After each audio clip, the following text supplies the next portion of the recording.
కాంగ్రెస్ అంటేనే క్రైసిస్, కాంగ్రెస్ ఉంటేనే క్రైసిస్. ఇది మరొకసారి రుజువైంది. మొన్న కర్ణాటకలో, నిన్న హిమాచల్ ప్రదేశ్లో, నేడు తెలంగాణలో కాంగ్రెస్ ఎక్కడ ఉంటే అక్కడ ఆర్థిక సంక్షోభం ఏర్పడుతుంది. తెలంగాణ ఏర్పడ్డ రోజు తెలంగాణ పునర్విభజన చట్టం ప్రకారం తెలంగాణలోని 10 జిల్లాల్లో 9 జిల్లాలు వెనుకబడినటువంటి జిల్లాలు స్వయంగా కేంద్ర ప్రభుత్వం గుర్తించింది.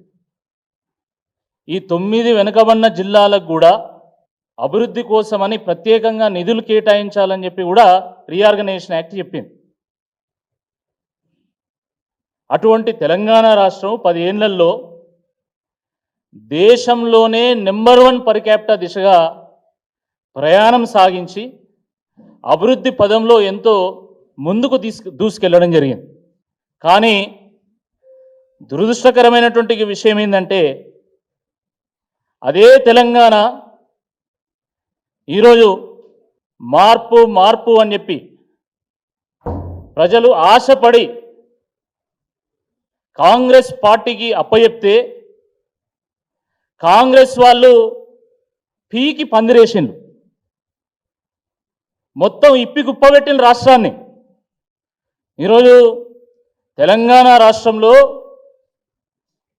రియల్ ఎస్టేట్ మొత్తం కుదేలైపోయింది. మీరు ఎవరినైనా అడగండి, ఈరోజు డెవలపర్లను కానీ బిల్డర్లను కానీ చేసినటువంటి లేఅవుట్లలో ఒక్కటి కూడా అమ్ముడుపోవడం లేదు, కట్టినటువంటి ఫ్లాట్లలో ఒక్కటి కూడా అమ్ముడుపోవడం లేదు. చిన్న చిన్న వాళ్ళు 5 కోట్లు 10 కోట్లు పెడితే పెద్దవాళ్ళు 100-200 కోట్లు పెట్టి ఈరోజు ఒక్క ప్లాట్ అమ్ముడుపోయినా చాలు అనే స్థాయికి ఈరోజు చేరుకున్నాం.